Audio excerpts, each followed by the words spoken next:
Picture this. It's late afternoon, somewhere in ancient East Africa, around 100,000 years ago, and a young man from a small group has found something genuinely unexpected near the riverbank. A juvenile wild dog, one of the painted, long-legged kind that hunts in coordinated packs and would ordinarily have nothing resembling a friendly relationship with any human who got this close, is tangled badly in a thorned thicket, exhausted, clearly injured on one leg, and making a low, miserable sound that lands somewhere between a whimper and a growl, depending on which exact second you're listening. The young man stops. He looks at the dog for a long moment. The dog looks back at him with the particular expression of an animal that is simultaneously terrified,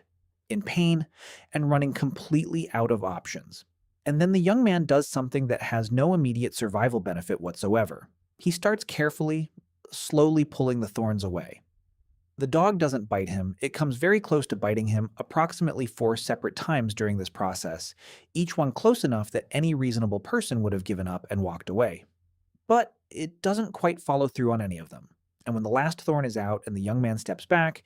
the dog sits still for a moment, looking at him with an expression that's genuinely difficult to categorize, and then limps away into the grass without any dramatic display of gratitude whatsoever. The young man watches it go. He goes back to camp. Later that evening, around the fire, after the group has eaten and someone has broken out whatever fermented thing has been aging quietly in the corner for the past several days, he tells this story. Several people find it funny. Several find it strange. Nobody questions why he did it. And somewhere in that quiet, unquestioned acceptance of the behavior is something genuinely important about what kind of species ancient humans already were and what kind of cognitive relationship they'd apparently already built with the animals sharing their world. So here's the question this entire video exists to chase down properly. Do animals actually know when we try to help them? Not in a vague, feel-good social media viral video sense, but genuinely, cognitively, in a way that involves real understanding of another being's intention towards them. And what does that question have to do with ancient humans, evening fires, occasional fermented beverages, and the specific, fascinating way our species developed its relationship with the animal world over an almost incomprehensible stretch of time? Stick around, because this turns out to be one of the most genuinely interesting intersections of cognitive science, animal behavior research, and ancient human social development you're going to encounter, and it might completely change how you think about the line between human and animal minds. Let's start with something important that frames this entire conversation, because it's easy to approach this question with a built-in assumption that needs examining directly. Most people, when they ask whether animals know we're trying to help them, are operating with an implicit assumption that understanding another being's intention toward you requires something like human-level consciousness, sophisticated theory of mind, and possibly language-based reasoning to fully grasp. That assumption turns out to be considerably less solid than it feels. And unpacking exactly why it's less solid tells us something genuinely fascinating about how animal cognition actually works and why the relationship between ancient humans and animals was almost certainly considerably more cognitively rich on both sides than most people ever consider. Let's talk about intention reading first, because this is the core cognitive question at the center of everything else we're going to cover. Intention reading, the ability to perceive and correctly interpret another being's behavioral goals and purposes rather than just their immediate physical actions, has been studied extensively in both human and non-human animals over the past several decades. And the results consistently complicate the simple picture of humans as uniquely sophisticated intention readers surrounded by cognitively simpler animals who respond purely to immediate sensory stimulation. Research on great apes, and specifically chimpanzees, has documented genuinely impressive intention reading capability, with chimps demonstrating clear behavioral differentiation between a human who is unwilling to hand over a desired object versus one who is physically unable to do so, even when the immediate observable behavior looks nearly identical from the outside. This distinction between someone who won't help you and someone who can't help you requires a genuinely sophisticated understanding of internal mental states and intentions rather than simply responding to observable physical outcomes. And chimps consistently make this distinction in ways that demonstrate real, cognitive intention attribution rather than simple stimulus-response behavior. Dogs demonstrate this capability with such striking sophistication that researchers studying canine cognition have specifically proposed that dogs may possess social cognitive abilities more similar to humans in certain respects than even our closer primate relatives do, likely as a direct result of the tens of thousands of years of coevolution with humans we discussed in our earlier video about how animals kept ancient humans alive. Dogs show remarkable sensitivity to human communicative intent, following pointing gestures, gaze direction,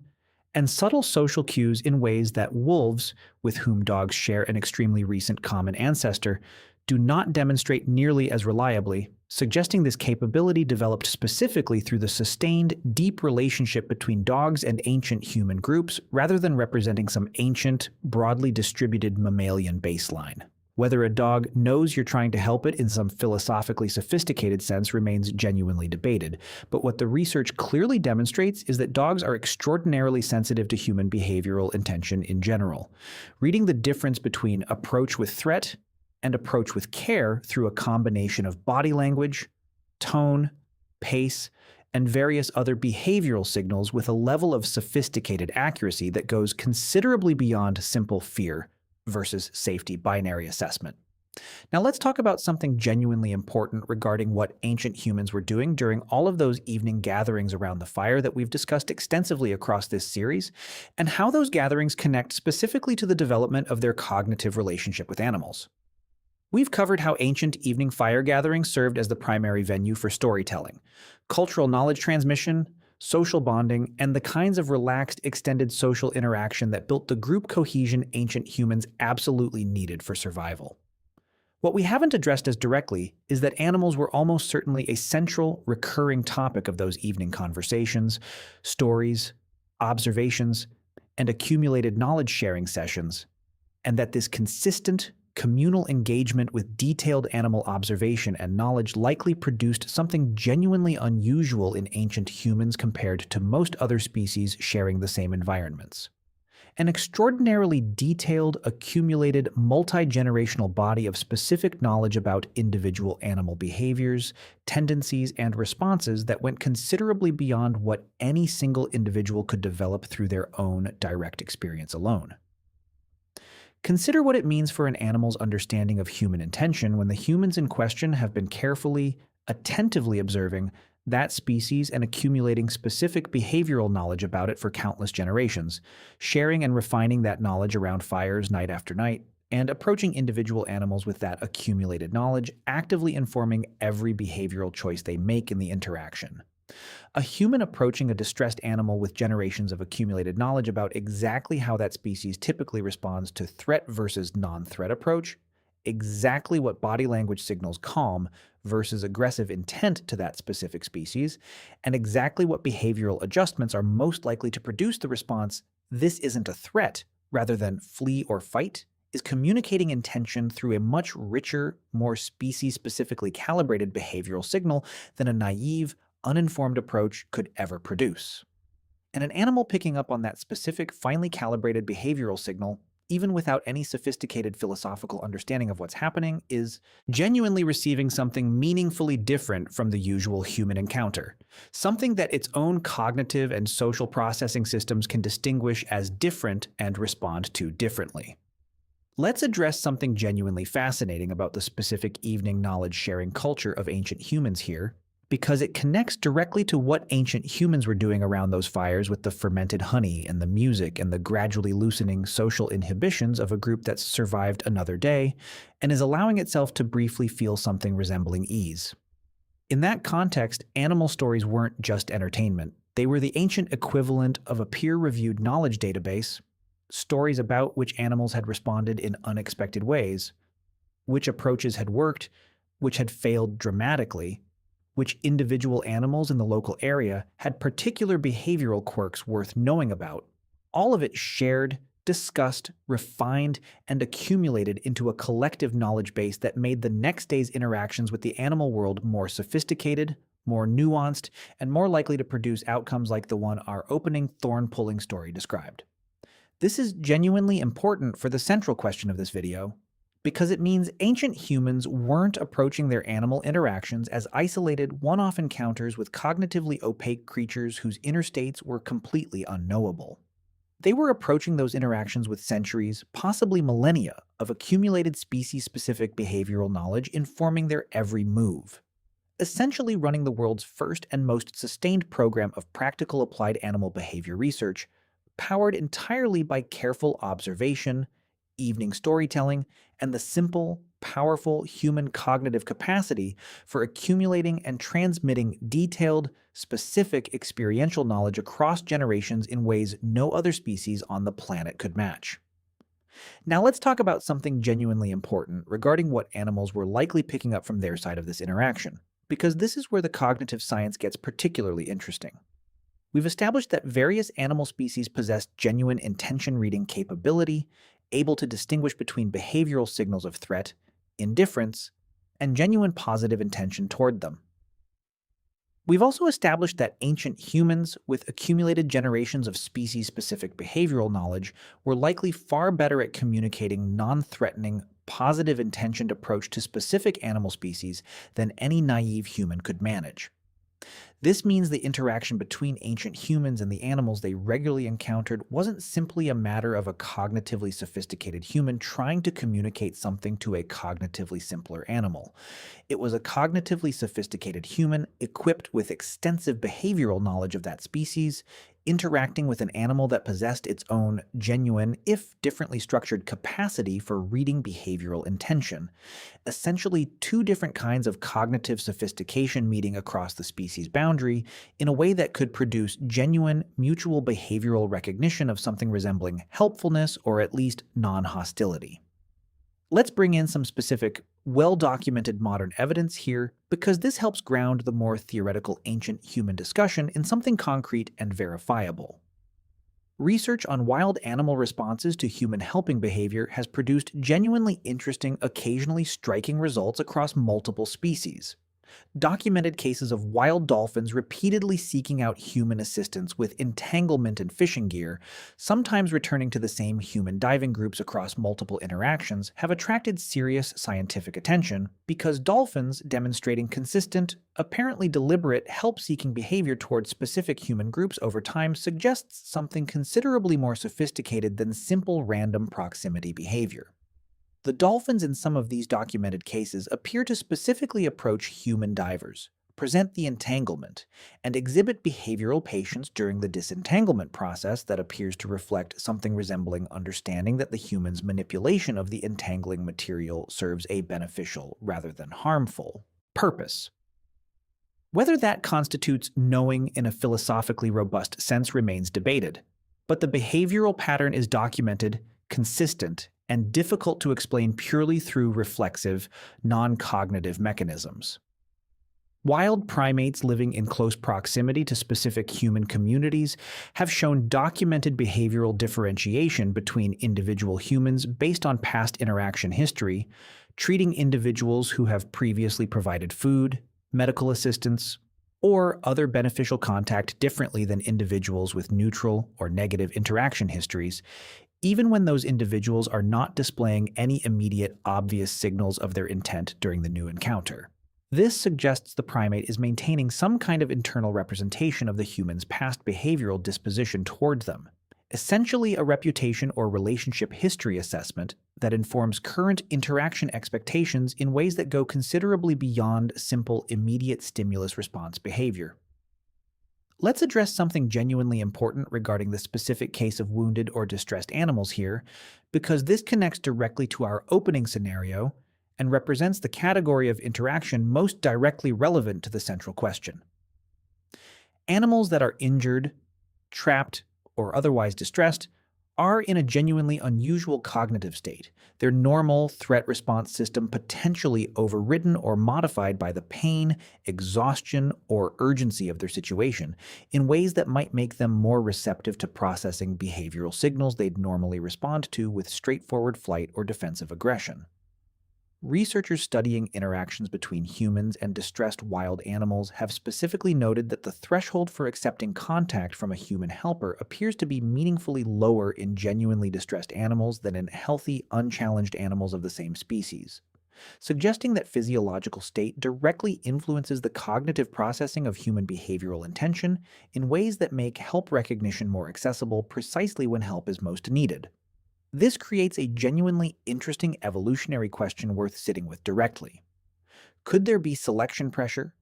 across species that regularly encountered helping behavior from ancient humans, favoring individuals with better ability to correctly distinguish helpful from harmful human approach, specifically in distress situations? An animal that could correctly identify a genuinely helpful approach and suppress its defensive response long enough to receive that help would have better survival outcomes than an animal that uniformly treated all close human contact as threat regardless of behavioral signals, which means across populations of animals regularly interacting with ancient humans over many generations. We might expect gradually improving help recognition capability in exactly the species most regularly encountering genuinely helpful ancient human behavior. Let's talk about something genuinely fascinating regarding mutual benefit and how it likely developed between ancient humans and various animal species over the deep ancient era. Because this connects to broader patterns we've discussed throughout this series about the extraordinary ecological position ancient humans eventually achieved. The relationship between ancient humans and dogs represents the most dramatically documented example of this, but it likely wasn't the only one. Various birds, particularly ravens and corvids, show well-documented behavioral associations with human hunting activity, following hunters and benefiting from hunting scraps in ways that appear to involve genuinely sophisticated understanding of what hunting activity means and what following it produces. Relationships that in some traditional cultures specifically became mutually beneficial through deliberate cultivation, exactly the kind of slow, accumulated, multi-generational relationship development that the ancient evening knowledge-sharing culture we've described throughout this series would have naturally supported and refined over time. Let's address the ancient nightlife dimension specifically one more time here, because it deserves direct, specific attention regarding how it connects to animal cognition rather than just human social bonding.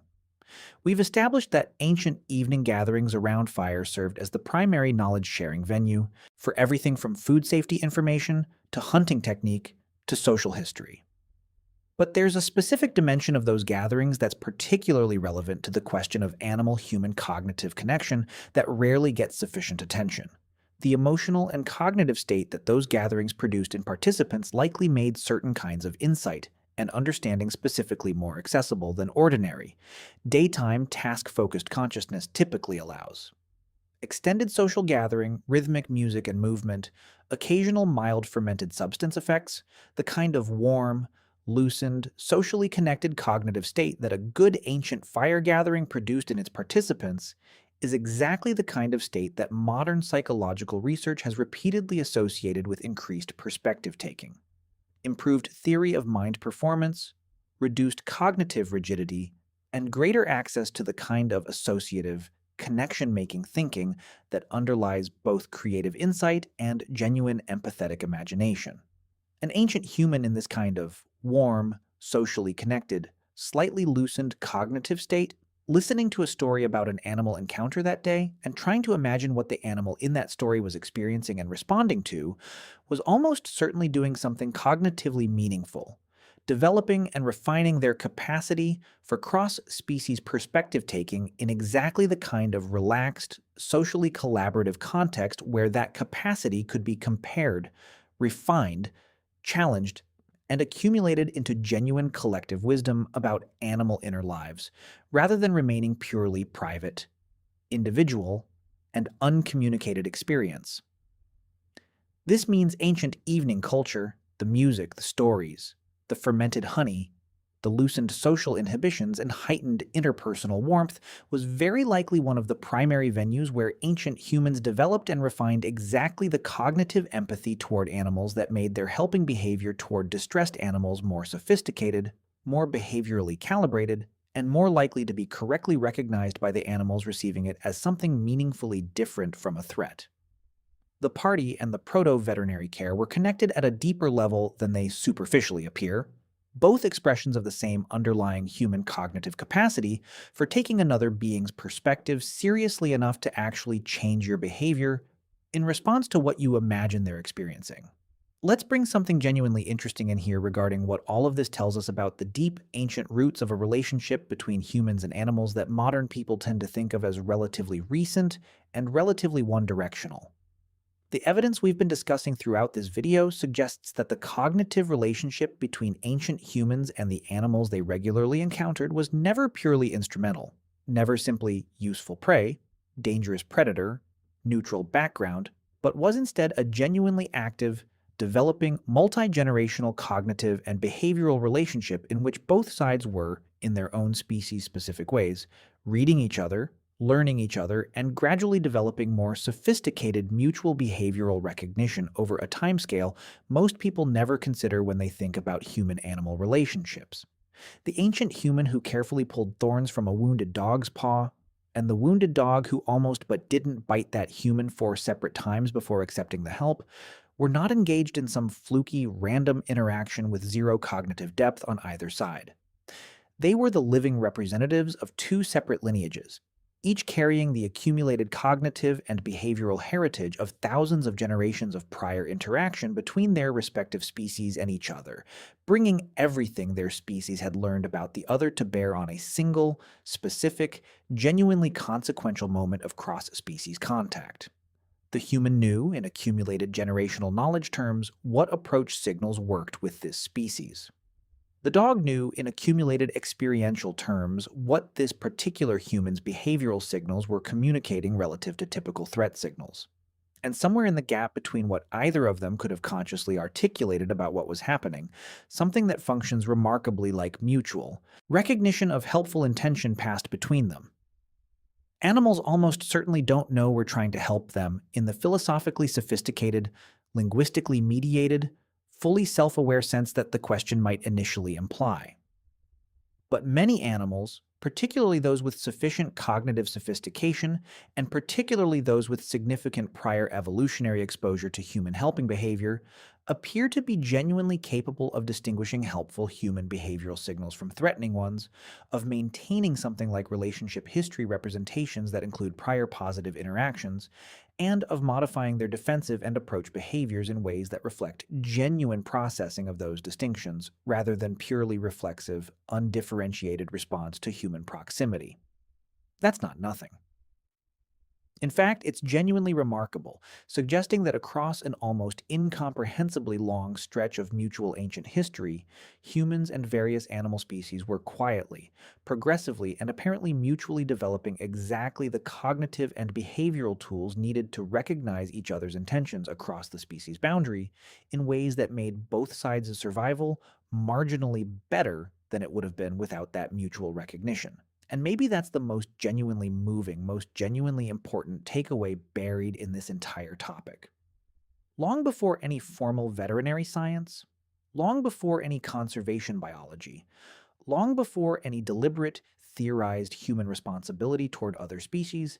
ancient humans sitting around their fires on good evenings, full of whatever good fortune the day had provided, occasionally sipping something slightly fermented and telling stories about the animals they'd encountered, were quietly, accidentally, through nothing more than human curiosity and the storytelling impulse and the simple warmth of connected social minds reaching toward understanding, developing one of the most consequential cognitive relationships in the entire history of life on this planet: the relationship between human minds and animal minds. And on at least some evenings, in at least some encounters, the animals on the other side of that relationship appear to have been reaching back,